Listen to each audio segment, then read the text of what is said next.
Galingan mo sa trabaho ha. Alam kong kaya mo yan. Salamat la.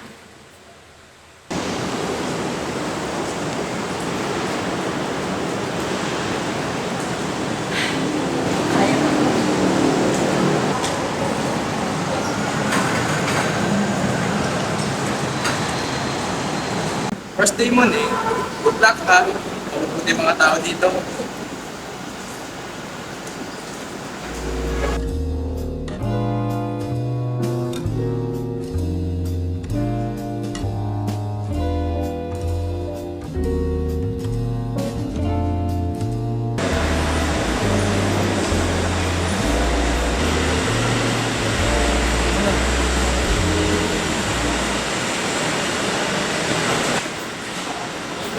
Pangalan mo? Maria po. Ikaw nga. So, ikaw si Maria, tama ba? Tatlong balance? Yes ma'am, salamat po sa opportunity. Have you ever worked in a hotel before? Do you know how to use water cleaning equipment? And may vacuum cleaner din ba kayo sa inyo? Yes ma'am, I was trained po sa... Alam mo naman sagot ko din siya ma'am. Sanay lang sa dagat at ganito. Baka makuha. But see, our standards here are very high. 5-star ito, hindi ko kaya. You need to be presentable and professional.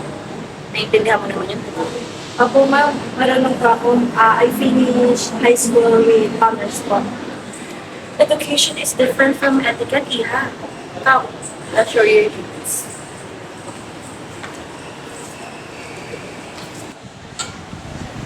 So you start with the service stairs, staff bathrooms, and building areas. 30 works muna tayo. Also, nasabi ko naman na rin sa'yo kung saan ka lang areas pwede. Ma'am, pero sabi po ng training, magro-rotate na po kami sa lahat ng areas. When you prove yourself, saka ka sa guest floors. Also, Maria, make sure you shower thoroughly, ha? Twice. Amoy bundok kasi here is not acceptable. I'll shower po ma'am. Just making it sure. Alam mo naman dito sa Manila.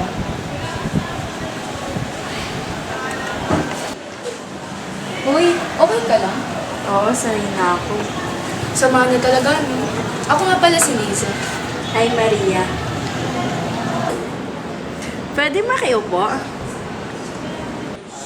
Maria, doon ka na lang sa kabila. May kakainin pa rin kasi kami dito. Baka masikip.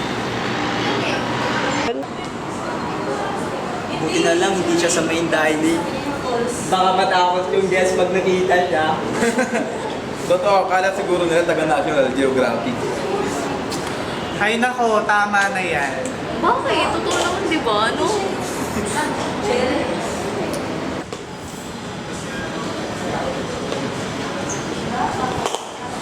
Teng, okay ka lang? Huwag mo silang pansinin, ganyan talaga sila. In the meeting room by 3 p.m. Good morning. Morning, sir. Excuse me. Can you call me a taxi? Yes ma'am, I will call the front desk po. Hi, ma'am. I'll call it for you.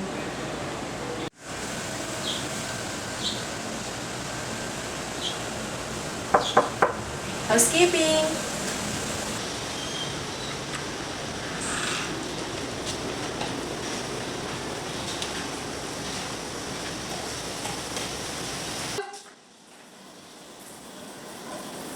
What the? Is this a joke? Sir, I'm here to clean your room po. No, no! Call the manager! Now! No, you're a mess. No sir, don't hurt me. I didn't do anything.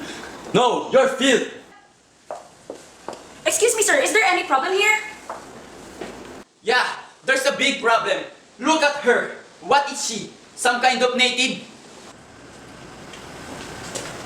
Excuse me, what's going on here? This doesn't concern you.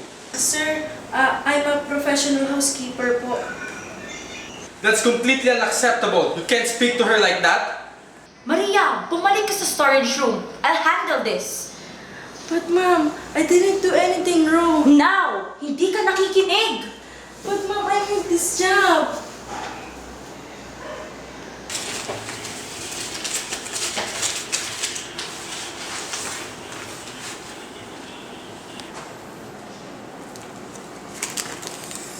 Wait, wait! My money is missing! What, sir? Wala po ako kinukuha. She stole from me! Maria, kailangan mo sumama sa akin. Wala po akong ginagawang masama. Wala po. Call the security! Call the police! Wala kayo. Wala akong kinukuha. Bitawan niyo po. Maano kayo. Wala akong kinukuha.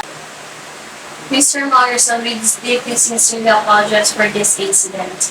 We don't tolerate this kind of behavior in this hotel room. Apologize? No, I want her arrested. Or fired. Better yet, both. Wala. Ang kasi ang gawin niyo ni Maria. Tawan niyo ako. Wala akong kinukuha. Kahit i-check niyo pa yung gamit ko, ma'am. Walang magpapatunay kung kinuha mo talaga yung pera na yon. Kasi ikaw lang yung tao nung oras na yon. Ganun po ba tingin niyo sa akin? Hindi ako ganun pinalaki ng lola ko. Naman niyo ako. With all due respect, I don't know you either. For all I know, you're part of some scheme.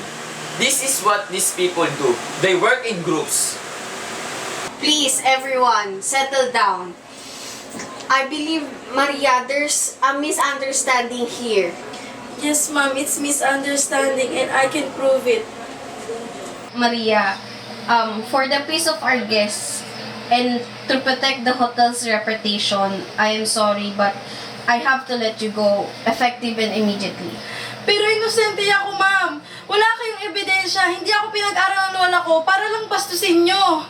Kailangan ko tong trabaho na to, ma'am. Please. Maybe you should go back where you came from. Back to the trees or wherever. People like you don't belong in this place. Pilipino ka din, ma'am. Pilipino din ako. Tao lang din ako. I'm just doing my job. Trabaho? Anong trabaho? Magtapon ng mga inosenteng tao na katulad ko? Sana hindi nyo maranasan kung ano yung nararanasan ko ngayon. Maria, saan ka pupunta? Maria! Maria,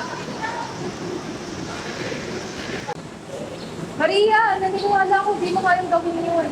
Nandito kami para ipaglaban ka. Maria, nalaman ko ang nangyari. Posible naman gawin mo yun.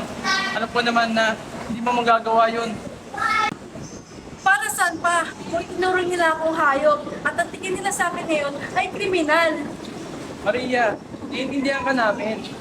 Naiintindihan? Kung kayo nakasitwasyon ko ngayon at nararanasan nyo, anong gagawa nyo? Hindi ba wala? Ano, Maria? Susuko ka na? Ganyan na lang? Hindi ako susuko. Karma na, bahala sa kanila.